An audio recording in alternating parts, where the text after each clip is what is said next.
Welcome to today's episode of Zenroku Podcast. I'm your host, Michael Rashad Yerby. I have an incredible honor of speaking with someone who has truly mastered the intersection of art, education, and culture. Our guest today is none other than Miguel. Miguel is a jazz pianist, educator, and podcast host with over 15 years of professional experience in the music industry.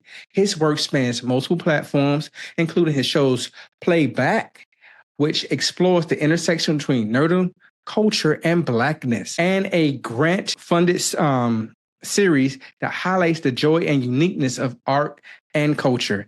He's a graduate of New England Contemporary with a master's degree in contemporary improvisation, and he also performs on several acclaimed projects. Today, we're going to dive into the heart of what drives him, not just as a musician and educator, but as a person. Miguel, thank you so much for joining us today. Thanks for having me on, man. This is dope. Really excited to just get into it because it's always dope to see another brother who loves anime. Honestly, yes, for sure. I'm on anime. I had the experience of being in Japan for 7 years. Man, it was pretty awesome. Living in Japan, just being immersed by that culture is pretty amazing. But yeah, man, thank you. But I want to talk about your journey. You've been playing the piano professionally for 15 years. What has that journey taught you about yourself, both as an artist and a human being? I mean, it's been it has its ups and downs. And I think being a musician professionally, when you make your art or your hobby your job, it comes with a lot of wonderful things. Like, part of how I make a living is something that I love to do. But sometimes I don't want to do that thing anymore. You dig? I want to chill and not do the thing, but that's not an option when you're a professional musician. You got to have that upkeep. So like you mentioned, I've been playing professionally for a very long time, and there's some success, and there are droughts in there. There were times where I was injured, like I hurt my hands and couldn't do music the same exact way. I'm actually still coming back from an injury right now where my right hand just kind of stopped working about 2 years ago for a sec. And then I've been rehabbing and trying to get back. But, on the other side, a lot of wonderful things come from that. I kind of got into podcasting because I really love having conversations about art from the perspective of as an artist, right? And it's taught me a lot of resilience. It's taught me a lot of discipline and humility because there's always someone out there that's better, but that doesn't mean what you have to say isn't something that's valuable to other people. So no, it's been a really fun time, and it's an ongoing journey. Like, I don't know what's going to happen next. I'm planning on some stuff, but we'll see. It sounds like you've been, experiencing both highs and lows during your journey. Can you share specific moments where you faced a challenge, and how did you overcome, like you was talking about with your hand and you in rehab? What was that like? And give us room to, explore that with your growth. I mean, it was definitely a difficult period. I had literally just actually finished my master's at NEC. So I just put I don't know, too much money into my hands, and then my hands didn't work. So it was very frustrating. There was definitely episodes of, depression and just being down on myself, did I make the right decision, all those kinds of things. But there was nothing to do but try to get better. It was that or not. And I chose to get after it. I chose to do it. That took some time. I played a lot of The Legend of Zelda. I caught up on a lot of shows that I, had kind of put on the backlog. I'm like, I can't play right now. I can't really do much. So I guess I'm just gonna chill hard and try to recuperate, But on the other end of that, once you do start to see some results and some milestones, it's extremely gratifying. I took a lot of time to work on my mental health because I saw that I was in a really dark place because I just wasn't happy with where I was.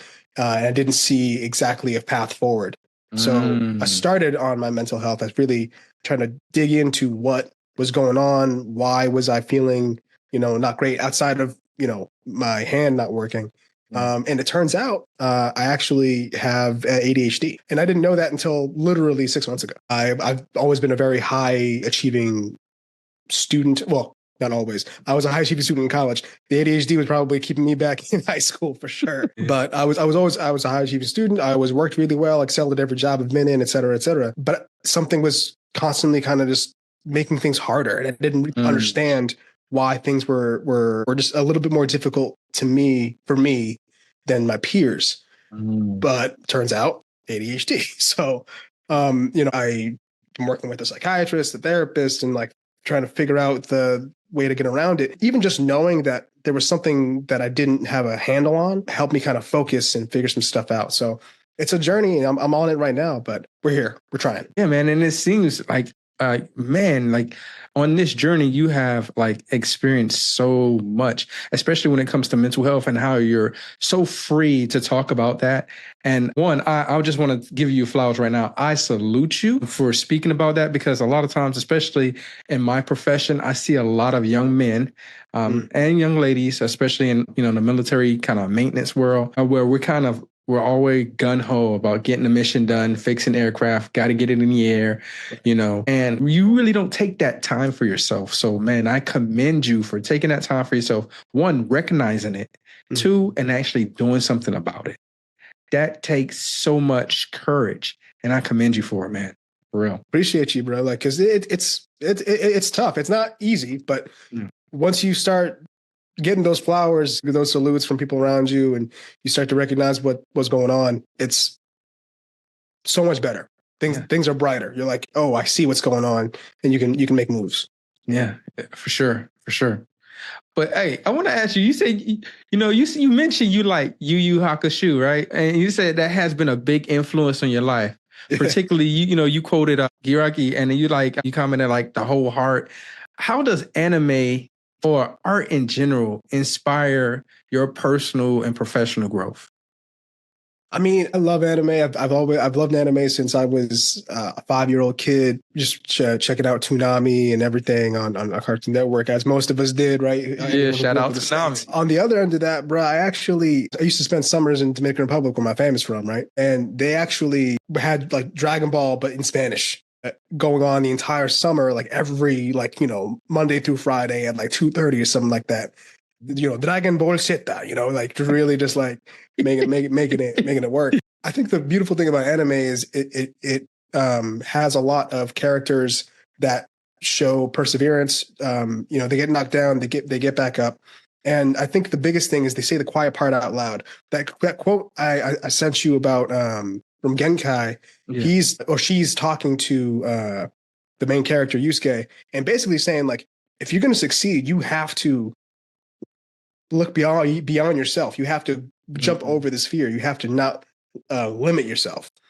And I legit think about that quote like, I don't know, like twice a week. You know what I mean? And that's a show I watched religiously when I was a kid. I just did a rewatch, but I'm a grown ass man. Like, why am I thinking about this anime quote twice a week? But it's because it stirred something. It was like, okay, if I'm gonna do something, anything, in my case, it's music or podcasting or whatever, I have to be unafraid to fail, to succeed, right? And that's most anime protagonists, most shonen protagonists. That they're constantly showing that thing. They have to jump over that hill. And I'm not gonna go like Super Saiyan or nothing, but it's still something you got to work through. For sure. You often work to bring together, like you said, your art, Afro Latino, everything that you're doing, your experiences with art. In your opinion, how do you think anime, jazz, and other forms of art help to tell a story to those who are underappreciated? I think self-expression is really important. I mean, I'm enjoying a lot of the manga and anime that's coming out from authors who are millennials, who have our experience. I think a good example is like Jujutsu Kaisen, which is a very popular anime right now, right? And specifically, I'm thinking of a character. He had a whole episode where he was just like, man, you really don't know what it's like to just like not the sandwich shop that you really was into closes. And you don't know how that's going to impact your life because you don't know what that is. You know what I mean? Yeah. I think for me, the fantasy elements of anime, the self-expressiveness in jazz, and the voice that podcasting gives you, those are all things that marginalized people struggle with, right? You were just saying, men Black men, Afro Latino men, any man who grew up in America or whatever, struggles with just being able to say their emotions, which is like a very basic thing that you need to be able to do. Yeah. And he's got that. Yeah. Jazz, if you have something to say that's a bit esoteric, not something that's very clear, but you have a vehicle for expression, that's me all day. I used to play classical music, and it's beautiful, it's gorgeous. It is, but like it's not. I'm the only way I have creativity is as in my interpretation of someone else's music. Yeah. Jazz isn't that. Jazz is how you feel in that moment is what's going to come out. And I really needed that for myself. And podcasting, man, like it creates community. So again, it's another thing that we need, and a voice to put, things that you want to put out into the world, like a beacon for people to kind of come to you. So yeah, I'm trying to piece it all together, trying to make it part of this artistic practice. Yeah. You speak often, about resilience and taking it day by day, right? And you say, how do you maintain the sense of discipline, especially when life throws you unexpected challenges, these curveballs? You got a profession where you're working with your hands, and now one of your hands is not working. Yeah. That's a good question. Lately, what I've been trying to do is make sure that I'm not trying to get it all done at once. The constant recognition that whatever you're trying to achieve, there's a process to it. There's small steps that you got to take every single day. And that trying to find rewards out of those small steps. I used to be a person that I'd sit in the practice room for 8 hours and try to get something done. That's not how your brain works. That's not how your body works. It's not how you actually take in information. Over the years, I've figured out little bits of okay, if I do this for 10 minutes a day, that's okay. And honestly, that's a way better way to take in information. And I can go enjoy other things that give me life, my partner, my dog, whatever, right? Mm-hmm. So the last 2 months specifically, while I've been kind of rehabbing my hand and getting back to it, I've tried to have just a nightly practice that's very zen and chill, no pressure. I'm as long as I get to the keyboard and do something, I've won today. Yeah. So that's been my thing lately, of just these little steps and actually executing that. Everyone says that, you got to break everything down into smaller steps, but do it. Does everyone actually do it? Lately, I've been doing it and I've been seeing results. I get you. As someone who's an educator, how do you educate others? Like, what lessons do you hope that your students take away from the time that they spend with you? I think music has a lot of benefits outside of sounding good, because what do you need to be a confident musician? You need discipline, you need creativity, you need humility. And these are all things that I try to make sure I instill in my students. You learn how to attack a problem, because you can't just take in all that information all at once. You have to break it down into little steps. These are all things that you need to function as a human being, right? Yeah. Most of my students are not going to be professional musicians. I've had a couple that have gone on to, big music schools, and I'm super excited for them and, going through that journey. Most of them are going to be with me until maybe their senior year of high school, and then I'm probably never going to work with them again on that level. So I'm trying to create help create well-rounded human beings who are good to themselves, good to other people. And that comes through the discipline and the love of music and on the piano. Wow, that's pretty cool. So let's talk about personal growth real quick. If you could give one piece of advice to someone who just started their artistic journey, whether it's music, education, any other creative pursuits, what would it be? Practice slowly. We all try to do things so fast. The world is so fast. Everything's happening so fast. You learn things better if you do them slowly. Period. Just do it slow. Yeah, take your time. And I mean slow. You dig? Not like just I'll only do this one pace. No. I want you to work on that one measure very slowly. Just break it apart into little pieces. You will have learned that measure so much better than you could if you just. I'm guilty of trying to go fast too. Everyone is. We all want the instant gratification. Yeah. But if you do it slow, you're going to learn it so much better. And it's going to sit in you. It's going to be internalized. It's going to be something that's for you. Whatever it is, like art, the visual art, music, podcasting, like learn your technology, learn your microphones, understand what's going on, understand the marketing piece, and how that goes into it. The reason we got together is because we're on a guest matching thing, right? And that's a slow process. I'm not trying to get it all done and all at once. Do 20 interviews in a week? Nah, one or two interviews a week. Cool. Slowly. No, I got you. And so in terms of collaboration and how we, linked up through that website, you worked on some amazing projects like Nostalgia, In Between Dreams. What do you think makes a collaboration successful? And also, what qualities do you look for in people that you work with? As far as what makes collaboration successful, I think trust. If you don't trust the person you're laying something down with, it's not going to sound great. It's going to sound like a fight. If you want that, if that's what you're going for, that's your intention, sure. But with improvisatory music or any music that's in the moment, you're all communicating without speaking. There's no you might have worked something out a little bit beforehand or whatever, but if someone goes into a kind of a different area than where you were, you don't stop everything. No, you follow them there. You make sure you support them. You build them up, and they'll do the same for you. So definitely trust. What quality? Yeah. And what qualities do you look for in somebody? Open-mindedness. For me, I think I can't work with people who can only see a problem one way, because they're not going to hear me. We're not going to be able to have a conversation. It's going to be very one-sided. Some people are more open-minded in some ways and closed-minded in others, right? So everyone has a little bit of give and take, but I really need someone who is open-minded and down to earth. I can't do it with these cocky motherfuckers. Sorry, can I swear on this show? I got you. So, all right, Miguel, here's a fun one for you. Okay. Yeah. If you had to create your Mount Rushmore of the top 4 musicians, artists, whoever influenced you the most, who would they be? Let's go D'Angelo. Ooh, good pick. Yeah, I love D'Angelo. Let's go Ahmad Jamal. He's a jazz pianist. Yeah. Who did really some tricky, interesting things.